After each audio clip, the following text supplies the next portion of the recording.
It's time for Sustainable Living with Glenn Boblitz, the show that helps you be prepared to care for your family regardless of the circumstances that may come your way. Now, here's your host for today, Mark Lamb. Well, we're in the studio with Glenn Boblitz. We took a week off because of my foot surgery, Glenn, and I was before we cracked the mics open, I was showing you some pictures. Good thing it's radio. But the foot is healing up. I had what they called joint mice inside, which is an interesting term. Thank God they didn't use a trap on it. They used a couple, 3 tools on it, though, but it's amazing what doctors... And there was a hammer involved. There was a hammer and a chisel involved, yes. That's not surgery. That's woodworking 101 right there. Well, you can appreciate that because of what you do for a living, and you have to occasionally put a chisel in a hammer. Yeah, but I can't charge those kind of rates. So. Well, Glenn, what are we talking about today on Sustainable Living Made Easy? To make things easy, you never want to go into one season just because it's here. Oh, okay. I tend to plan ahead for the following season. Everybody's got their gardens being planted, and everybody's seeing a little growth, and everybody's all happy. Maybe even a few blooms out there by now, little squash blossoms. But canning season, I mean, that's the whole reason for the garden. Yeah. Is you're going to can it, preserve it, however you're going to do it. Right. So you need to start looking ahead. Okay. You need to get ahead of the crowd. Don't be a follower. Don't be one of the sheep. Be the leader of your little group or your family, whatever. Get ahead of the game. Right. We don't know if we're going to have real big shortages because of the tariffs, and we've maybe heard a little news that everything's going to work out, come out positive, hopefully. But there's going to be a bottleneck for shipping and that kind of things, and stores are doing the same thing as what I'm telling you now. When Christmas coming, they start, doing this in July. They start saying, okay, next Christmas, and that's how far they have to plan ahead. Yeah, exactly. And they make their orders, so you could get it on a timely manner. Well, that's what I'm telling you. You're going to need jars. You're going to need all this stuff. And you don't want to be in the herd. Right. When everybody goes to I hate to even say their name, Walmart, because they have jars. Yes. Be the guy the day they put the jars out to go get your jars, because I do think that we're going to see some shortages and that kind of stuff. Okay. Same way with the seals and the rings for canning, that kind of stuff.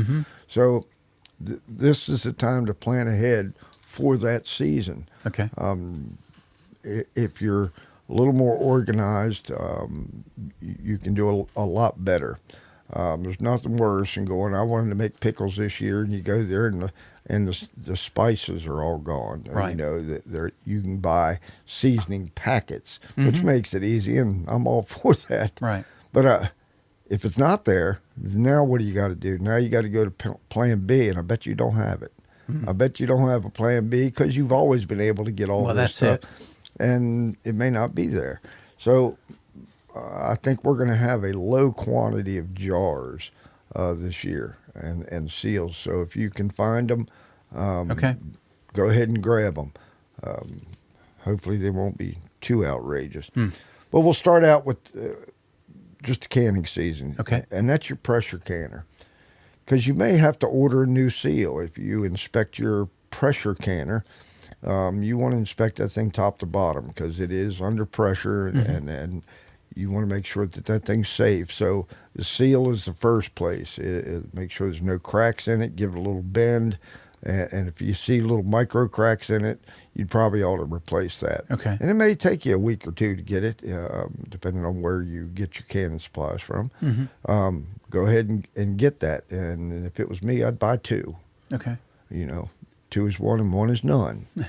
Right. Sure. So you may be able to save somebody else's canning season if you have 2. And they all have a little certain number. You just look at your canner at the bottom. It'll have a model number, and you just go online. A lot of these canning supply outlets will put that out there as your canner number. Okay. and you just buy the seal for it. Next would be the pressure gauge. Make sure that pressure gauge is serviceable. It doesn't it's not filled with water, which came from last season's steam that went up in it. If the little seal breaks, it fills full of water and ruins it. Okay. Just tap on the glass. The little needle still moves. It's probably good shape. Do a practice run with it. Just put in a gallon of water in it. See if the pressure will come up to what you need. If it does, good. Clean it all up and set it up. You'll be ready to go. But you really should do that. The second is either a pop-up indicator. It's a little rubber plug about a 1/2 inch round. It'll have a silver stem that will pop up when it tells you it's under pressure. Or it has the old-timey blowout plugs. Now, the old blowout plugs were just a medium hardness rubber that if that thing got up to, say, 20 pounds, it would blow that plug out because somebody wasn't watching the pressure. And they don't want you going above that because you could have a rupture in your canner. Now, that's what scares everybody. So if you can put your thumbnail into that little rubber plug and make a dent, and the dent bounces back, it should be good. If you have never replaced it, now's the time. If you have never replaced that little rubber plug, now's the time to do it. If you have a really old canner that has a much different type of plug, it's still a rubber, but it is a super hard rubber. Those take about 30 pounds of pressure to blow out, and they're not easily replaced, though you can. I would suggest that you find your local handyman and have that replaced. And the new rubber plugs could do that. You just drill it out and get rid of that hard rubber plug, which lowers the pressure of a failure down to about 20 pounds. So I suggest that. I mean, I'm running a 1941 National canner. But it's serviceable as anything you see. It's twice as heavy as any canner out there. I mean, it was our family canner, and I'm going to hold on to it. Cleaned it all up. It looks good. Still serviceable. So your pressure canner. Water bath canners, the old enamel blue ones, they get a little bit of scale around the outside from lime water. Now, that doesn't really hurt anything, just looks like crap, and may put a little haze on your jars when you go to can. If you want to get rid of that, quarter cup of vinegar, fill the thing up, run it up to boiling temperature, and then let it sit. The vinegar will eat the lime scale off, clean it up good, and you're good to go. So that's just a water bath canner. As I said earlier, get your jars and seals. Try to buy the better jars. Ball makes a real good jar. Mason jars are real good jars. But there is other ones, and guess where they came from? China, of course. There is actually some coming from India. Yeah, they were in the news here just the weekend. Yeah, everybody's been in the news for some good, some bad. But the lids, the seals, the little gold seal, you turn it up, it's got the little red ring on it, that little rubber that is kind of like a glue that's been put in there, and they form it so it fits your jar just right. Those are not as thick as they used to be. The old ball seals you could actually use 2 or 3 times because they were so heavy. The metal's not even heavy as they used to be. If you pop a jar lid open from your can of string beans, you'll notice you probably dented the thing or have a crease all the way across. You can't use those again.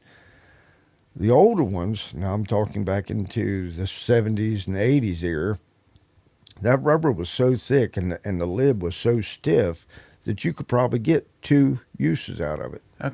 If it was cleaned up properly, if you blah, blah, blah. So most seals you're going to find today are going to be one use, even the better seals, the ball or the Masons. So you're going to have to buy a bunch of them. You don't see that going back to, in other words, making 2 separate lines. In other words, we're going to make you the one-offs, and then we're going to go back to the old way. They already have that. I forgot what the name of it is, but it is a separate seal that is really thick rubber. Okay. That is made to, but they're 3 times as expensive. So it's not worth it. Gotcha. Not necessarily. Yeah. If you can reuse these things 2-3 times, right, then it is use it. Sure. Now they claim that you can use it 2-3 times, but if you really take care of it, you can probably get more uses than that because there's nothing more than neoprene rubber, which is you don't allow it to dry out in some attic. It should last a very long time. Okay. So that's those. Checking your recipes. Now, my wife says, "What are you talking about? Checking the recipes?" Well, everybody has their own family recipe or one you've pulled offline. It doesn't matter. If you like that taste of whatever you canned or your mother canned or your grandmother canned, look at those spices that were in there or look at that recipe itself. And you go, okay, if I'm going to do, 80 quarts of green beans that are a little spicy or salsa that's a little spicy, I need to know what spices there are, how much vinegar I'm going to need, how much sugar I'm going to need, and do the math. Right. And most of them are set up in batches. For 20 pounds of tomatoes, you need X number of pints of vinegar or whatever your recipe is making at the time. So do the math. You look at your garden, you go, okay, I've got 25 tomato plants. I project I'll have X number of bushel of tomato, and math says I need, 3 gallons of vinegar. Well, so is everybody else. And it'll get going. Yeah. And the way our food chain is set up now is kind of erratic. You can ask anybody, well, where's the vinegar? Well, truck was supposed to be in yesterday, but they're telling us it may not come till next week. Right. Well, daggone it, I got a can. Yeah. Well, you will be fine because you bought it when Glenn told you to. Right. You went to the cabinet and you pulled it out and you go, ta-da. Yeah. Sure glad I went and bought that early. That's what I'm telling you, folks. Buy this stuff early because it may not be there, not because of some world collapse, just because everybody else is canning. Right, and we know already shortages everywhere across the board. I don't care what it is. It's starting to make economic sense to actually can again. I've been canning for the past 20 years, not strictly for economic sense, but for nutrition. So I was already into it already. So. I've never seen as many people interested in canning this year as I've ever seen in my whole life, except for back in the 60s when that's what you did. So, it's coming around in a cycle, so it's making economic sense again. So, checking your recipes. I think that's where it was at. Yeah, checking your recipes. Make sure you got all your spices, the vinegar, salt, sugar. Let me say something about salt. Don't get the iodized salt. Not for canning. Okay. It should be plain salt. Iodized salt will make everything that you can cloudy. Oh, interesting. Because of the iodine in it. Okay. It makes this cloudy tomato. Interesting. It just looks ugly and it doesn't taste the same. Okay. It's got a metallic taste to it. So if you see that and you go, dang, somebody used iodized salt, I'll bet. That's what's happened to them. So don't do that. Regular plain salt's what you're after. Tools of the trade. We talked about the pressure canner, but a knife. There's nothing better than a sharp knife if you're having to cut and process a bunch of vegetables. If you're cutting tomatoes and that kind of thing, the tomato skin tends to get a little hard later in the season, and you better have a sharp knife. Okay. Worst thing you can do is to work with a dull knife. You're more than likely to get cut by it because it just, you have to put more pressure on it and all that kind of stuff. Peeling apples, you name it. And I like a knife that is thin.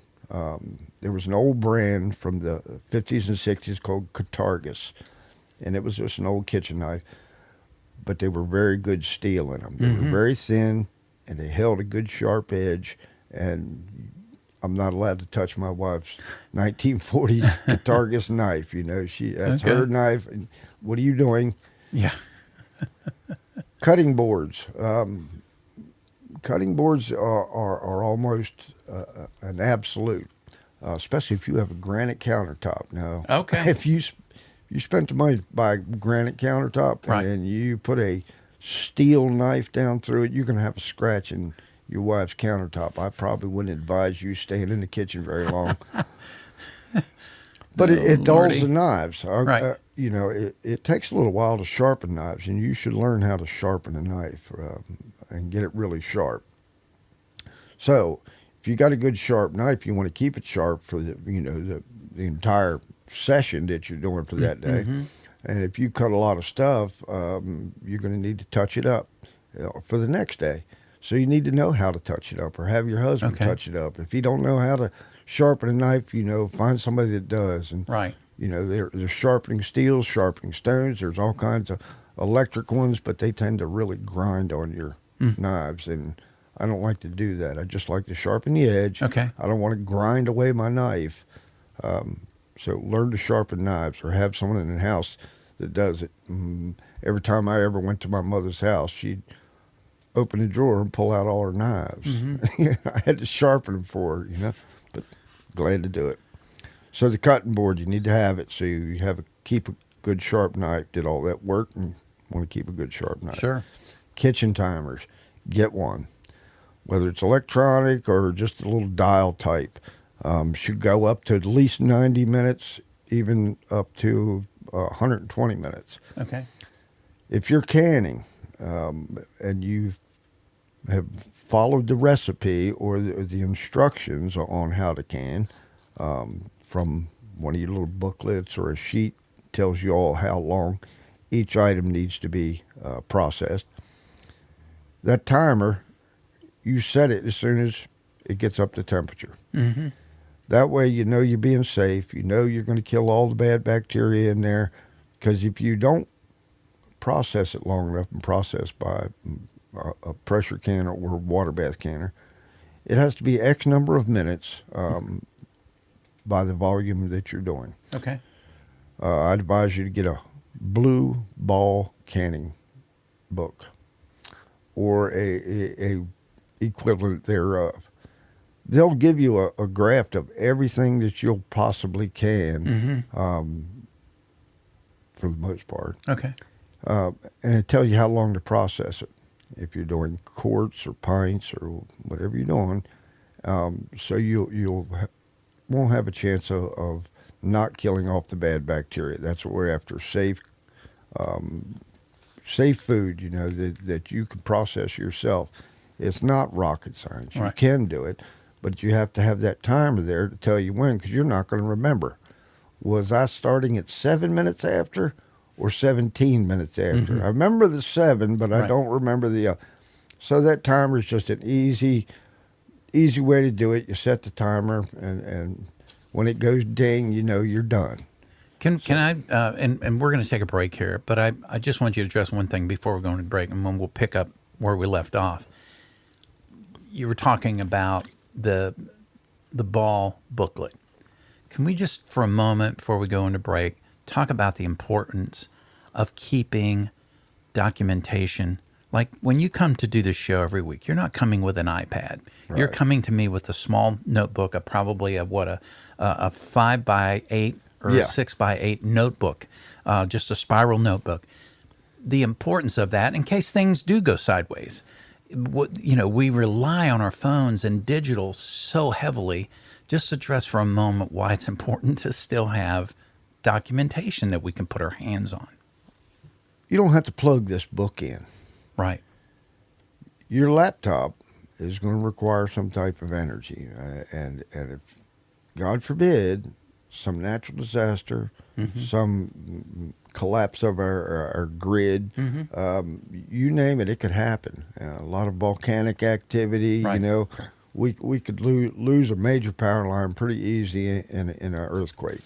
And we just had an earthquake about 10 days ago. Yeah, Tennessee had my an wife earthquake. felt it up in Farmville. She was up working in Farmville at a hospital, and she felt it. Asked me if I had felt it back on this side, And I said, I felt a little something. She goes, well, we felt it up here because it was, I think the epicenter was Dillwyn.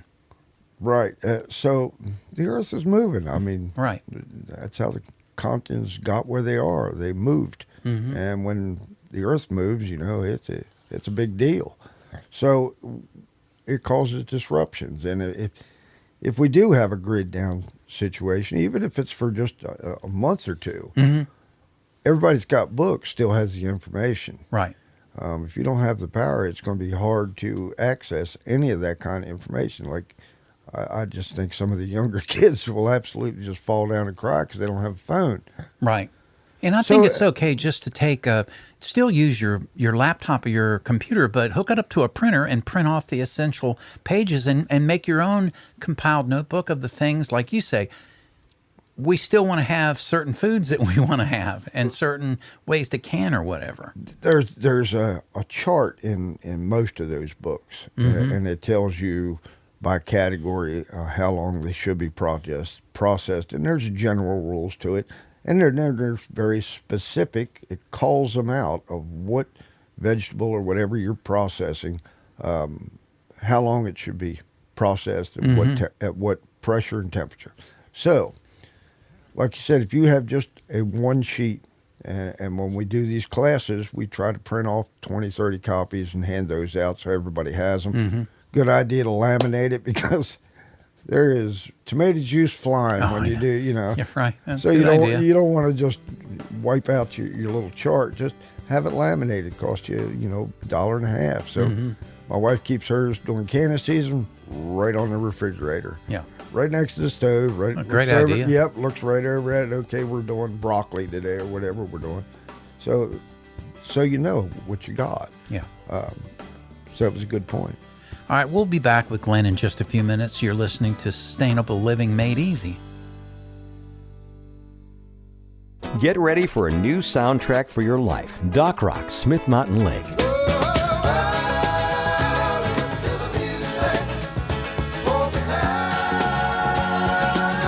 It's music that'll take away your troubles for a while. That's what I'm talking about! Wake up with Janet and Mark on the Morning Jam. They'll keep you informed and encouraged, and we all need more of that. This ain't jam. You're invited to be a part of the Doc Rock family, your feel-good station. Doc Rock, Smith Mountain Lake. We're back with more Sustainable Living with Glenn Boblitz. Be sure to look for Sustainable Living on Facebook for even more information and follow-up conversations with other members. Now, here's your host, Mark Lamb. Back with Glenn Boblitz. Before I interrupted you, talking about how important it is to have an analog copy of something. In other words, on paper, we were talking about how, using timers. And, of course, you can get an old egg beater timer.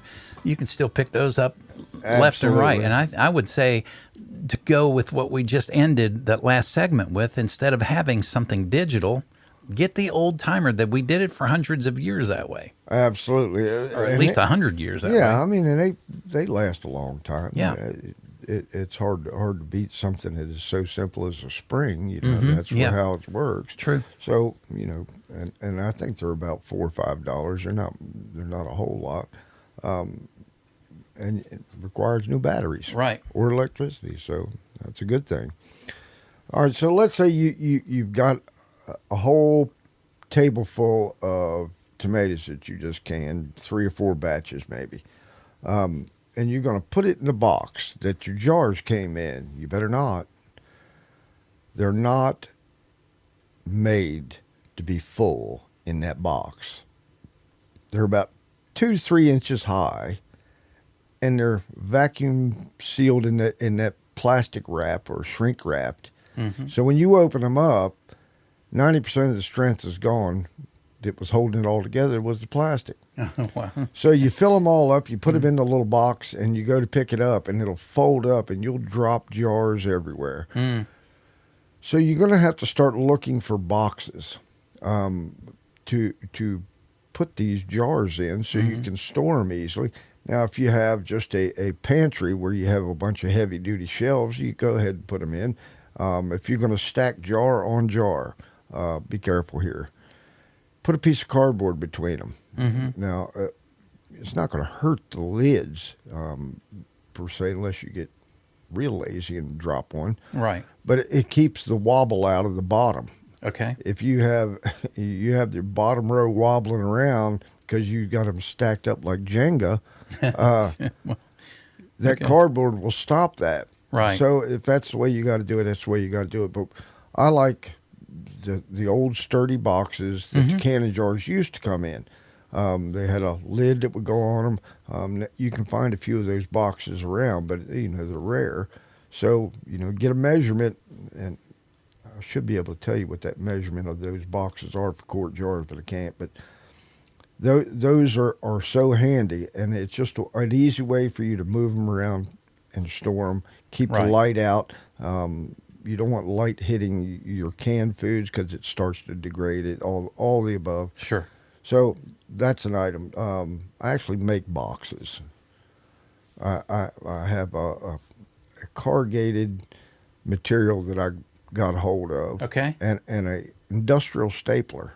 Now this is a box stapler. It's for making boxes. And wow. If you ever turned over a real shoots heavy that copper staple? Yeah, that's it. Okay, yeah, the big wide thing, yeah. I just got tired of trying to find these boxes, and sure. I found this great material that I could do it in, and I cut out a pattern for a box. Okay. And now all I can do is cut that stuff out, fold them up, just like a box maker would. Right. A little slow at it, but once I make them, they're good for years. Okay. Years. Nice. And I'm not allowed to touch them because my wife confiscates them as soon as I make them. But she'll say, I need 8-10 boxes, and I'll get in the mode and I'll make these boxes. But if you don't have the ability to do that like I do, find the boxes, find the correct size. You don't want jars that'll jiggle and bang around. The old cardboard boxes had dividers in between them. So you may have to cut a little piece of cardboard, slide in between if your box is a little loose. Okay. To keep that from happening, because two jars banging together will definitely break one of them. Sure. The weakest one. The weak one's going to break. Okay. So we're back to other methods of preserving foods. We have already done a show about dehydrating. Yeah. But there are supplies with dehydrating. You still need something to store this stuff in. If you dehydrate string beans, and we do that, we dehydrate string beans. No matter what you're dehydrating, apple slices, I eat the crap out of them. But if you don't seal them up after they're nice and dry and crispy, they will pull the moisture right back out of the air. Okay. And they'll be rubbery. All right. A good example is an apple slice. When we're done dehydrating that apple slice, it snaps like a potato chip. Right. Because we've removed almost 95% of the active water. Okay. And that's what bacteria need to grow with. They have to have that active water in order for them to grow. So if you remove it, that's the preservation process. You remove that active water out of there, and it can't grow. So if you have a canning jar with a sealable lid, you don't have to pressure can it. You don't have to water bath it. You just have to seal off the moisture in the air from getting back into your apple slices or tomato slices. Right. People do sun-dried tomatoes. You can actually sun-dry tomatoes because they're so high in acid, and the bacteria are probably not going to attack them while they're drying. Right. Now, we use the dehydrator because it's so much faster than sun drying. The one we have is called an Excalibur. Now, I'm pretty sure they still make these things, but you can get them in different sizes, either 5 tray, 7 tray, 11 tray. And when canning season hits, those things are running nonstop. Now, this is not some complicated thing. All it basically is a small heater that blows warm air across your food. It's got little side vents that allows the moisture out with fresh air coming in through the fan, and it'll raise the temperature up to about 120 degrees in there. Okay. And that's good enough. If you go up to 125, it'll start degrading the food. Interesting. And you'll start losing nutrition, and that's not what we want. So, these things are adjustable, depending on how thick you cut it, your slices, how long it's going to take. They have a little timer set up on them, so they're very simple to operate. But you can pack a lot of food into a jar. Okay. I can take 3 jars of canned green beans. If I dehydrated those, instead of canning them, I can fit all 3 into 1 jar because I'm removing so much moisture. Mm-hmm. And most vegetables are about 80% moisture. Wow. So if you remove the moisture, of course, they're going to shrink. Yeah, sure. And be more compact. Sure. So that's a good thing. Now, not everything dehydrates and rehydrates well. Okay. Broccoli. Now, it will dehydrate for sure. Right. It turns it kind of a dark green, but it is not the most pleasant thing when you rehydrate Interesting. it. Okay. Add water to cook it. You know, it just does not reconstitute well. Mm-hmm. Squash does okay. Yeah. It's not my favorite. Things like cucumbers, don't waste your time on that. Okay. They come out like a wet noodle, and that is not a pleasant texture, you know. No, You're gotcha. thinking cucumber, Right, crisp, right. and all that, but Bite into it. It's a different yeah, game.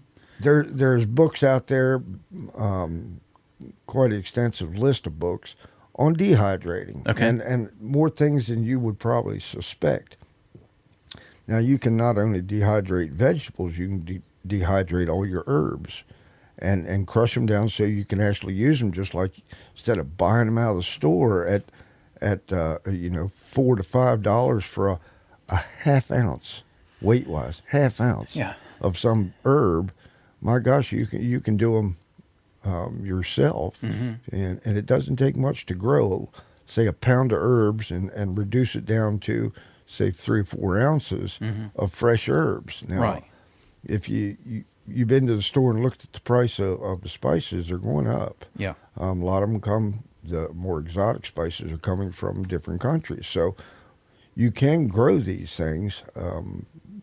Might not be able to grow cinnamon, Right. but you can grow a lot of spices and save yourself some money. And they're much Gotcha. fresher, much more potent too. You got to be careful with like oregano. Mm-hmm.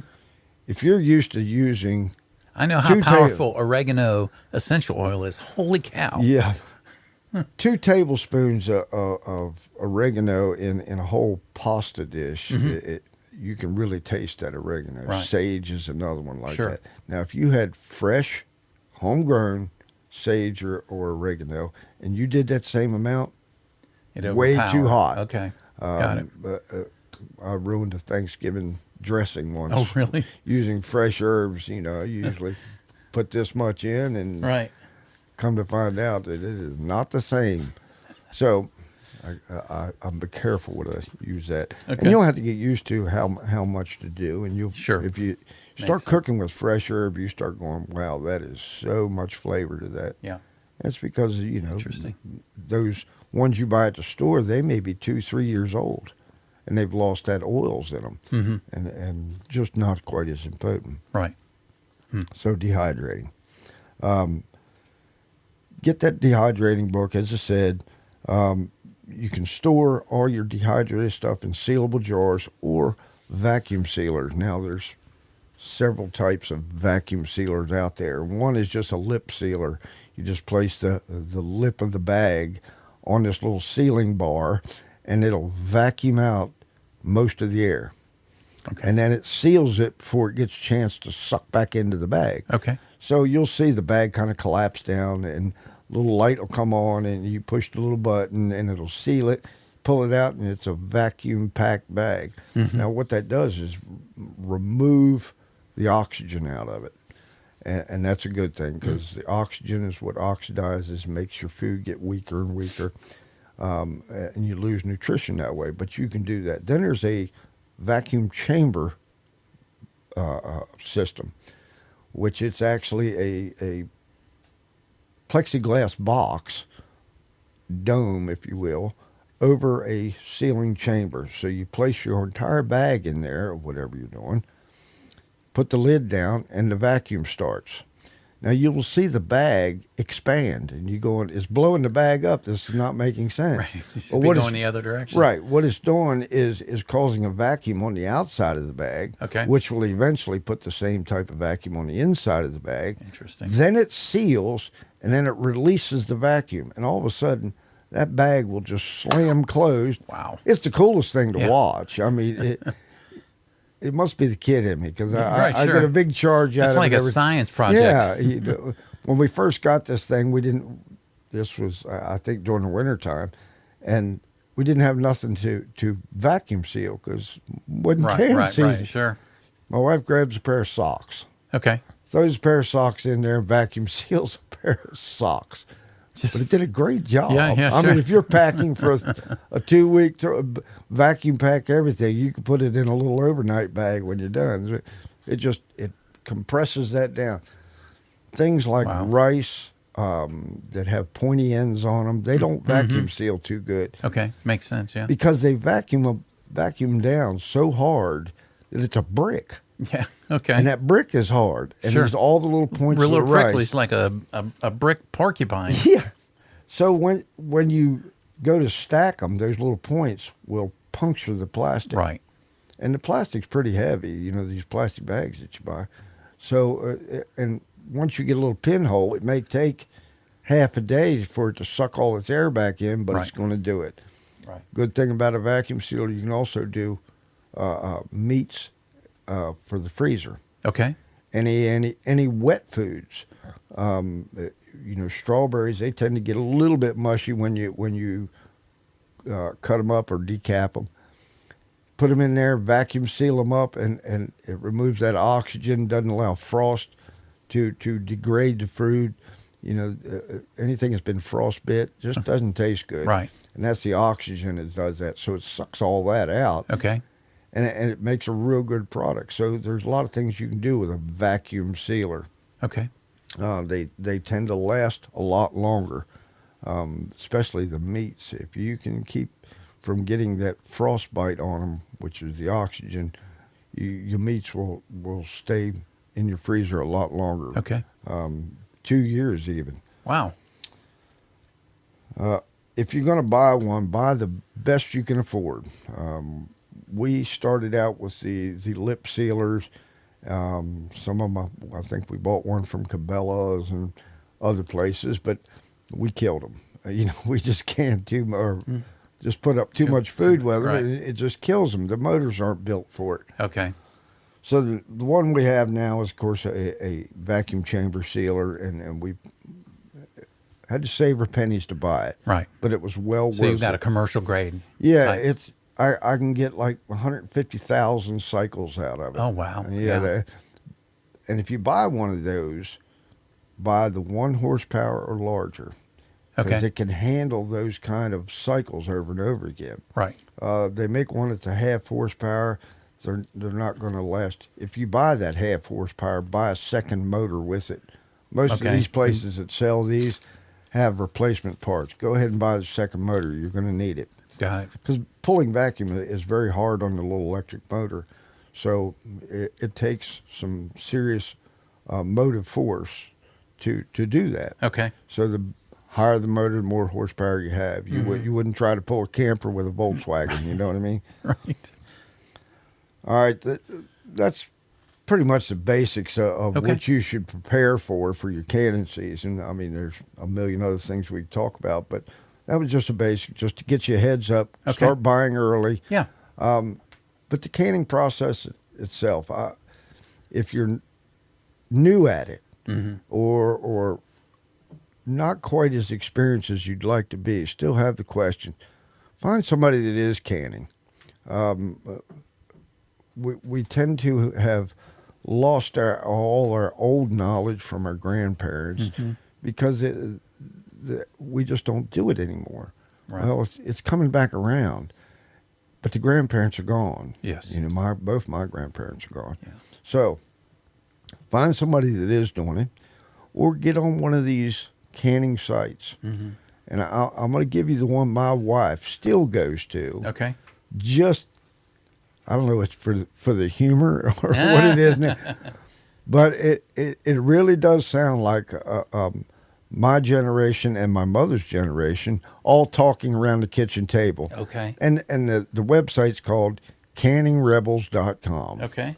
Now, they are probably not, how can I say this? Not the most politically correct, maybe? They are definitely not politically correct. But they've got the experience that you all need. Mm-hmm. And you don't have to agree with everything they say. Right, exactly. And in fact, they don't agree with each other on everything Sure. they say. Just like I can listen to Bruce Springsteen's music. But I don't agree with him politically, but I love his music. Right. You can ask these people anything. Have you ever canned this? And one of them has. You know, have you ever canned possum?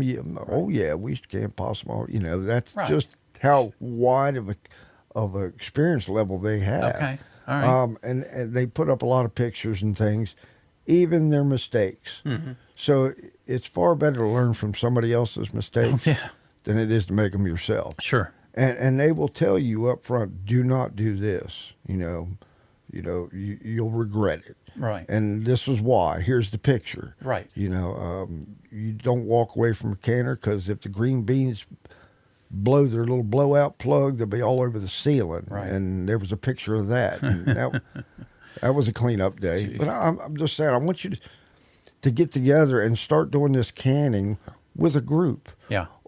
And here's another issue: is you may not have the bountiful harvest you'd hoped, but your neighbor over there has 10 times more tomatoes than he'll ever use. Right. True. But boy, does he like onions. Yeah, So you did good on the onions. You see where I'm going with this? Yeah. So there's a barter and trade that has always been there, Absolutely. but people are not taking advantage of it. Right. Now, what you're doing is doing what communities should do anyway. And you will find that there are some good people out there that you probably just never knew that that's what they did. Mm-hmm. So step out of your comfort zone. Right. Start asking the questions. Asking, who else cans? If you have a little group that you talk to all the time, just ask that question. Do you all can? And see who does or who doesn't. Right. Some people are scared of the canners. They just need to practice. They need to be around somebody that has the confidence to show them that, yes, it can be safe, but there are rules. Sure. You do not walk away from that canner, a pressure canner especially. You stay right there. I got a question there. So if the thing can blow, you're going to be there if you're not paying attention to it.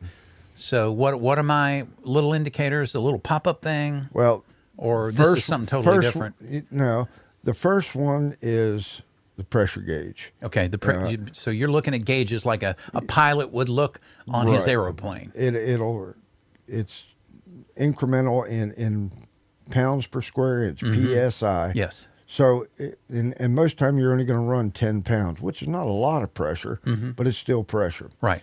The second is the pop-up indicator. Some have those and some do not. The little pop-up indicator, the little silver button, it pops up out of the little rubber seal. Right. If that thing is up, that means that thing is pressurized. So you know that you don't just open a lid with pressurized steam. It'll burn you. Sure. So those are the kind of things that the unexperienced person needs to watch a few times to understand it.